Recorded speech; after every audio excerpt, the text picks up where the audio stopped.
let's talk about what makes a good lift in the vent intramural open coming up and what is not going to be considered a good lift. So Tyler's going to demonstrate for us. Would you like to demonstrate a good snatch that is a clean lift with no issues first? Or would you like to demonstrate a bad snatch first? Jaguar, let's go clean. Clean lift. So his snatch is going to start from the ground, and he's going to catch it with straight elbows overhead and stand up with it.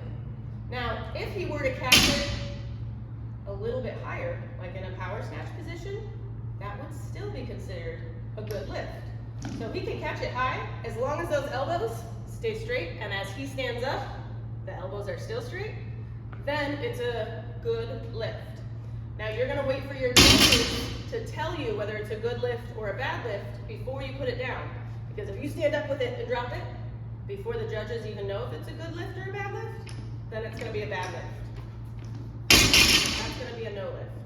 So make sure you wait for your judge to hold up a flag and tell you that it's good. Now what could go wrong in your snatch is any sort of press out. I'm gonna get So if Tyler were to catch it with bent elbows and then straighten them, that's going to be a scaled lift. So you will still get credit for it, but it will be scaled and not RX.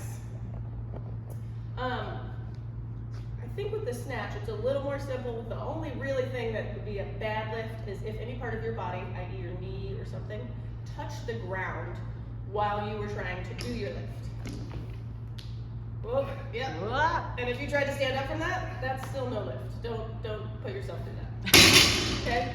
So catch it with straight elbows, keep them straight, that's going to be RX. And if you do have a press out, it will be a scaled lift for the vent intramural open. For the clean and jerk, you cannot have your elbows touch your knees without it becoming a scaled lift as well.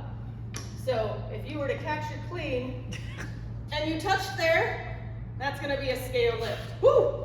He's going to stand up with it. The other thing that would cause it to be a no lift is if he jerked it, go for it, but then didn't recover his feet and put it down, that's no lift.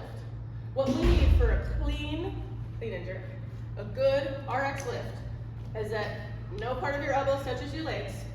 When Tyler jerks it, he's going to recover with his elbows straight. There's going to be no rebend. And then once the judge tells him, he's going to let it down. Good job. And in the competition, as long as you have 25s on there, you can drop it. You don't have to control it on the way down. So, with your elbows, if you catch it with straight elbows, and then on the recovery of your jerk, they kind of get a little wonky, and then you stand up, that's also going to be a scaled lift. So make sure, as Tyler's recovering, oh shoot, that's still a scaled lift. So if you want an RX lift, you have to have your elbows straight the whole time once you get them there. Put your feet next to each other, and then the judge will tell you to put down your lift. Great. Okay, those are what makes a good lift, a scaled lift, and a no lift for the vent intramural open. rock on. Done.